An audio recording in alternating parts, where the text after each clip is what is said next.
Right now in Los Angeles, 10,000 women and children are being held against their will in underground brothels. Today, in America, every year there are over 17,000 people who are trafficked into slavery. Yes, slavery. It's hard to imagine today being subjected to life as a slave in the land of the free. And yet the astonishing fact is that there are more slaves today than ever before in history. There are 27 million women, men, and children living in slave-like conditions around the world today. I was offered to come to America to work as a nanny, and they offered me $150 a month. They took my passport, and I was forced to work like day and night, like 12, 15, 18 hours a day, and I was verbally abused, I was physically abused, I was beaten. I just finished high school. I was 19 years old that time. I came to United States with the family from Singapore, and I worked as a housekeeper. And they forced me to come here. They left me in the United States with their daughter and the husband and 2 kids. From 4 a.m. one day to next day, 7 days a week. They didn't pay me. People around the world come here to pursue the American dream. They're told that they're going to get a job and they're going to be able to send money home. Traffickers offer incredible dreams, but they're empty promises. Sometimes they're runaway youth who don't have a good home to go to, and they find themselves being preyed upon by traffickers in the sex industry. I was trafficking in the United States from one city to another city. I was 16 when I was offered a job that actually was a trap. I was sold for $200. After I was sold for $200, I was brutally raped, abused, emotionally, physically, spiritual, in every kind of way.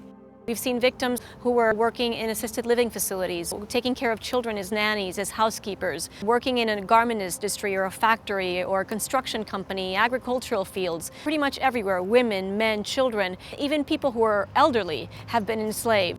These people are scared and don't know where to go. Their passports have been taken and their family may have been threatened back home. These people know where I live, and they have pictures of my family and all that. I was scared.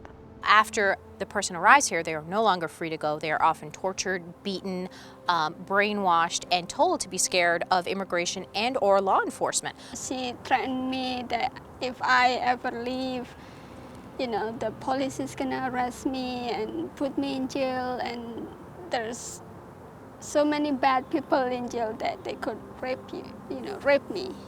That what she said. That's why, I stayed there for 3 years, because I didn't know anyone. Like, if I ever gonna leave, like, where am I gonna go? She said, if you go back home, I'm going to bring you back, because money can do anything. I have money. He had told me that the only way I was going to get out of there was dead. The Coalition to Abolish Slavery and Trafficking is a multi-ethnic human rights organization that addresses the issue of slavery and human trafficking. We provide both direct services to victims of trafficking here in the United States, and we do policy advocacy at the local, state, and national level. CAST was started right after the infamous Almonte case, where 72 victims from Thailand were enslaved for 8 years in a makeshift factory here in Los Angeles. CAST started the very first shelter in the country for trafficked women. And since then, we've become a model not only in the United States, but all over the world. CAST believes in the creative collaboration between arts and human rights. We use the arts as a way to help victims heal through the violence that they have experienced. And also, we use the arts to help raise awareness and educate the public that slavery is still very much alive today. The bottom line is that slavery is a human rights issue. It's not an immigration issue. Whether a person came in here legally or illegally, they do not deserve to be made a slave. One of the neighbors called, and immigration came to the house, and then they took me out from that house. Then the same day I met CAST the immigration had contacted CAS. CAS put me in shelter, and they ask anything that I need, just let them know. They provide everything for me. They the support, like it's like they make me like part of their family too, because I don't have any family here.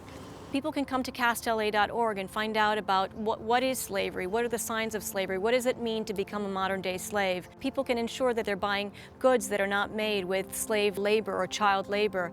They can make sure if a person is working 24 hours a day at the house next door, to look and make sure that that person is not being abused, that that person is not enslaved. And if so, there's a 24-hour hotline, 888, Key to Freedom, and those individuals can get help. The calls that we get from the general public, the more often than not, the sign that they say is the person just didn't appear right. There was emptiness behind their eyes. They were scared to talk to people. Actually, at CAS, the majority of the victims who come to get our services come because Good Samaritans have helped them out. So it just shows that one person can make a difference. They haven't called. I don't know what will happen to me today. Maybe until today, I'll be in that house. It's up to the public to report these crimes and be the voice of the victims. We've served hundreds of victims here in the Los Angeles area, but there are more than 15,000 to 17,000 victims who are being enslaved each and every year in this country. That's why we need more help. Individuals can support CAS with whatever they can. I mean, if you're a student and you can afford a dollar makes a difference. If what you can afford is $5, $10, $1,000, $10,000, it doesn't matter. Every dollar that we get, we invest in freedom. You can help by volunteering at a local organization like CAST. You can also go to our website and learn more on how to help our advocacy initiatives. It might be calling your representative, it might be writing letters or mobilizing your community. It matters what we put on the table for our families. It matters the clothes, what kind of clothes we're wearing on our backs. And if we go the extra mile to better understand what companies have policies that prevent slave labor, we can support them and end trafficking at its root. If you're able to liberate that one victim and prosecute traffickers, who knows how many other victims that you're saving. Get more involved and help other victims, show them that there is still hope, because when I was in that situation, I didn't have any hope, to leave.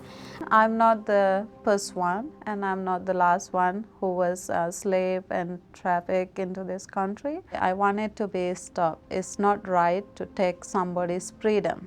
Now, look at me, 10 years later, I'm still here and have family and have a job and being an activist. In a crime that's increasing so rapidly, it's important to rely on community coalitions and committed individuals for help. Together, we can end slavery for good. 10 people cannot do it, 100 people cannot do it. If we all together we try it, maybe all of us, we are a million people, or how many, we don't know. We can help one person at a time, and one day we will end the slavery.